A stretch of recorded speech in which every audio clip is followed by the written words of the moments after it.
akan melanjutkan membahas tentang persalinan kelainan letak, yaitu persalinan dengan letak sungsang, yang mana pada kesempatan yang lalu saya sudah menjelaskan jenis persalinan dengan letak kepala, tapi dengan persentase wajah dan persentase kepala dan lain-lainnya.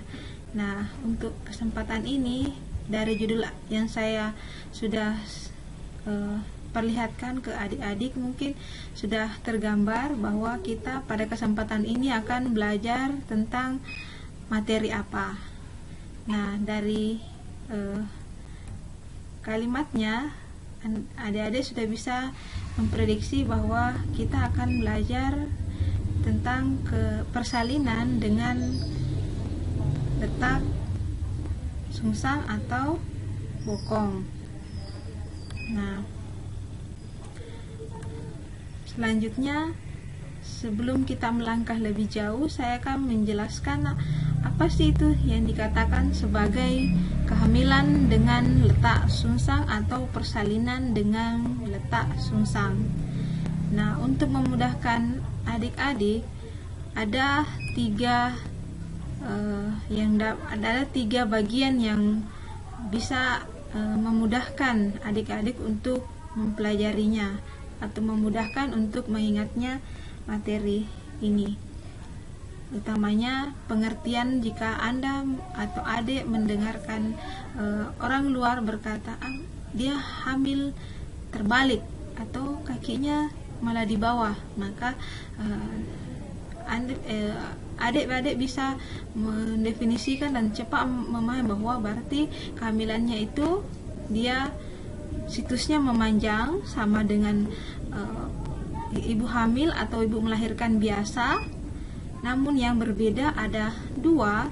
Yang pertama adalah kehamilannya yang bagian terbawah daripada perut ibu adalah bokong atau kaki, kemudian bagian tertinggi daripada rahim ibu atau bagian fundus, di sana ada kepala, jadi dia terbalik dalam hal ini. Kemudian untuk jenisnya, kehamilan ini ada 3. Nah, yang pertama adalah bokong murni, artinya bokong di sini dia modelnya seperti mungkin nanti saya bisa perlihatkan, cukup Anda saja bisa memahami kalimatnya. Dia pada bokong murni ini dia yang terlipat adalah paha, sementara lututnya ekstensa, bokong komplit, atau biasa dibahasakan sebagai bokong sempurna. Nah, sini bokong sempurna, kakinya terlipat, fleksi artinya terlipat ke dalam. Yang dalam hal ini adalah paha dan lutut itu terlipat ke dalam.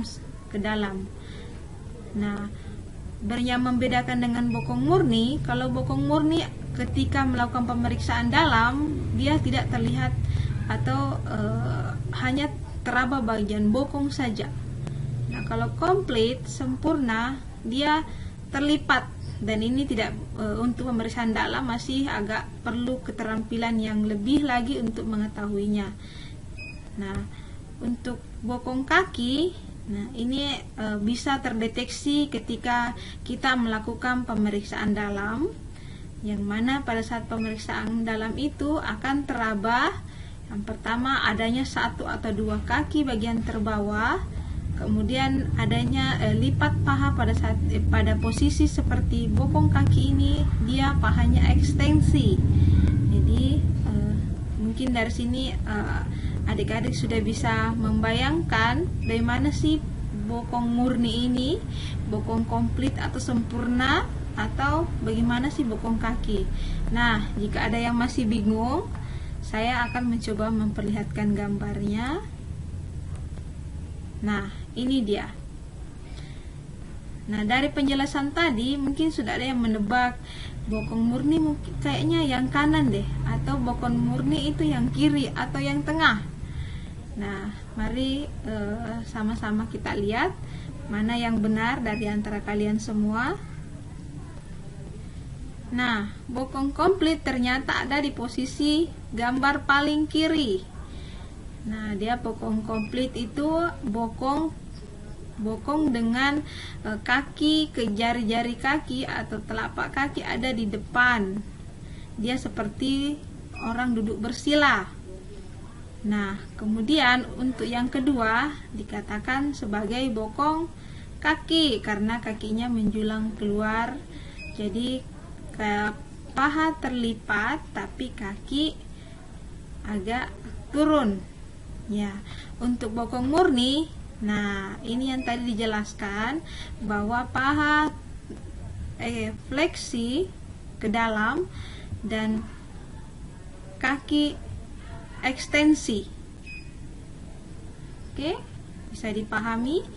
Nah, di sini sudah kelihatan perbedaan dari ketiganya. Bagaimana sih cara mendiagnosa atau cara mengetahui pasien yang kita tangani itu dia bokong atau bukan? Nah, cara pertama dengan melalui anamnesa, bisa kita menanyakan ke ibunya dan ibunya mengatakan bahwa saya sering mendengarkan atau saya sering merasakan kaki daripada janin saya itu paling sering bergeraknya bagian bawah, bukan pada bagian atas. Nah, di situ mengindikasikan bahwa kemungkinan ibu ini melahirkan atau hamil dengan persentase bokong atau sungsang. Kemudian selanjutnya dapat diketahui ketika dia masih hamil melalui pemeriksaan palpasi, yaitu pada pemeriksaan Leopold. Kemudian, nah, yang ketiga ini untuk kelanjutan daripada pemeriksaan fisik kepada ibu hamil, kita sangat jelas mendengarkan denyut jantung janinnya itu, meskipun salah satunya pada saat dia melahirkan, kita bisa mendengar denyut jantung janinnya itu terdapat di bagian atas umbilikus. Umbilikus yang dimaksud di sini pasti adik-adik sudah tahu ya, bahwa umbilikus adalah pusat ibunya. Dia denyut jantung janinnya berada pada bagian atas, entah itu sisi kiri atau sisi kanan bagian pusat ibu, kuadran kanan atau kuadran kiri atas perut ibu. Ya, mungkin di persalinan masih ingat. Nah, itulah yang dimaksud bahwa kuadran yang berada paling atas dan kiri kanan terdapat DJJ itu kemungkinan dia hamil atau bersalin dengan keadaan bokong. Kemudian pada pemeriksaan dalam ada didapatkan terutama kalau misalnya belum ada pembukaan, kita bisa mendiagnosisnya dengan merasakan bahwa tak ada yang tentu konsistensinya dia lunak, berbeda dengan kepala. Di situ kita bisa menegakkan bahwa kemungkinan ibu ini bisa bokong, apalagi ketika kita memeriksa pada saat pembukaan lengkap mendapatkan mekonium. Itu sudah mengindikasikan bahwa dia 90% bokong. Kemudian tentu ini bukan kompetensi kita sebagai bidan. Ini untuk jika pada fasilitas yang kita tempati ada dokter yang mampu mengoperasikan ultrasonografi, kita bisa mengetahuinya dari situ, yaitu USG, dan yang terakhir bisa dengan ronsen. Tentu dalam hal ini adalah untuk kehamilan di atas 37 minggu. Selanjutnya, mungkin semuanya sudah ada bayangan bagaimana cara mendiagnosa yang cepat kepada ibu yang entah itu dia hamil atau dia akan infartu. Ada beberapa bagian, ada 6 poin yang memudahkan sebagai petugas kesehatan untuk mendiagnosa tentang kehamilan bokong atau letak sungsang. Oke, selanjutnya kita masuk pada Pada persalinan bokong ada yang diistilahkan sebagai partus percobaan. Kita janinnya, kondisi ibu sudah lemah atau kondisi ibu ada penyakit tertentu dalam hal ini, misalnya jantung atau dia anemia berat atau ada penyakit lainnya seperti paru dan penyakit kronis lainnya yang akan berakibat fatal kepada ibunya. Dan perlu Anda ketahui bahwa ibu yang melahirkan dengan persentase bokong memerlukan tenaga yang sangat kuat karena dia akan mengedan dari awal persalinan sampai akhir persalinan. Nah, untuk kondisi bayi, kenapa ada kontraindikasinya? Jika dia yang pertama adalah hidrosefalus, ada kemungkinan dia kepalanya membesar atau ada kemungkinan dia ada patologi lain pada janinnya atau bayinya berupa denyut jantungnya yang kurang atau sudah mengalami tahikardi atau bradikardi. Indikasi partus percobaan dihentikan atau tidak dimulai. Kemudian yang kedua adanya persentase kaki. Nah, persentase kaki ini sama sekali tidak diindikasikan untuk mencoba persalinan bokong karena rekan kepala.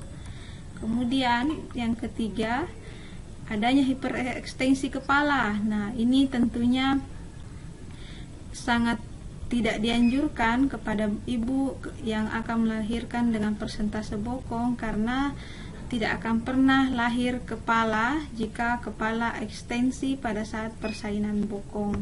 Nah, untuk mengetahui hal tersebut bisa kita perhatikan pada saat pembukaan sudah lengkap atau pembukaan belum mencapai, bisa mencurigai di situ dan kita sudah tahu bahwa ibunya hamil atau pada saat persalinan tidak ada komplikasi, entah itu lelah, entah itu dia ada penyakit, tapi pembukaan lamban sekali, jadi bisa di stop atau bisa dipertimbangkan untuk partus percobaan dihentikan.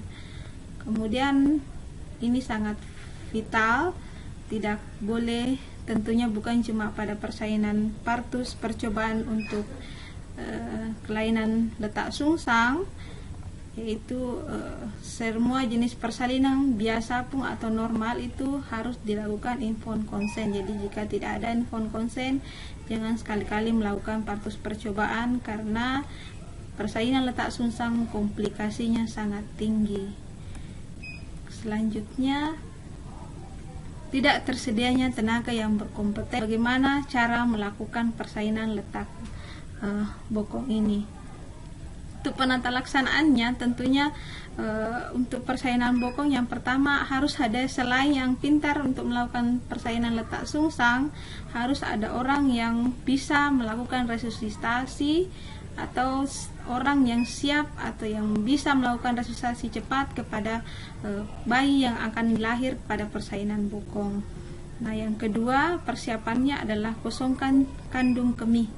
Harus secepatnya, sebelum ketika kandung kemih penuh, jangan coba-coba untuk melakukan partus percobaan pada bokong ketika kandung kemih penuh. Akibatnya bisa distosia pada kepala dan distosia pada bahu. Bahunya dalam hal ini dia susah melahirkan tangan kiri dan kanan, seperti itu. Kemudian yang ketiga, penolong didampingi asisten yang berpengalaman. Ya, boleh Anda melakukan tindakan itu jika ada yang lebih berkompeten daripada Anda, tentunya dalam hal ini dokter ataupun teman yang lebih senior jika Anda ingin mencoba. Nah, untuk yang terakhir ini, forceps, tentunya ini hanya bisa dilakukan di rumah sakit. Nah, untuk komponen persiapan sebelumnya untuk pelaksanaan persalinan bokong yang ketiga ini, ketika Anda berada di daerah sudah bisa Anda lakukan. Yang keempat ini hanya bisa di rumah sakit dan indikasinya pun ketika partus percobaan gagal.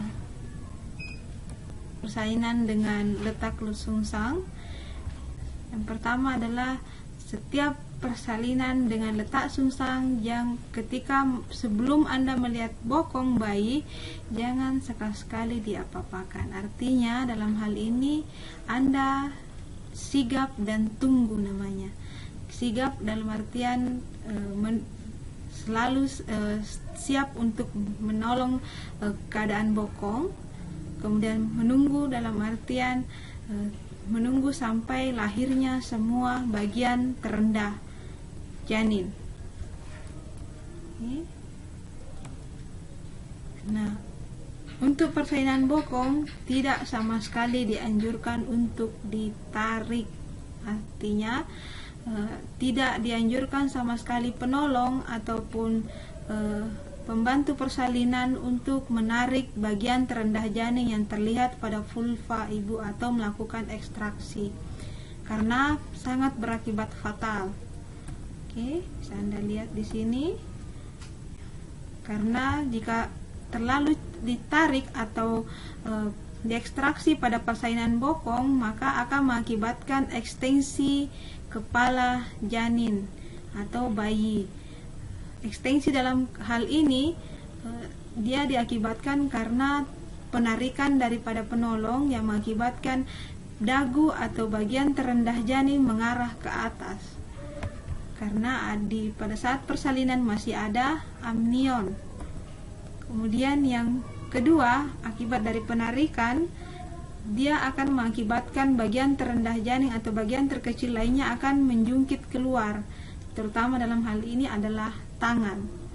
Nah, jika tangan terjungkit, kita lanjut. Bagaimana cara melahirkan kaki? Untuk melahirkan kaki, bisa saya perlihatkan gambarnya dulu.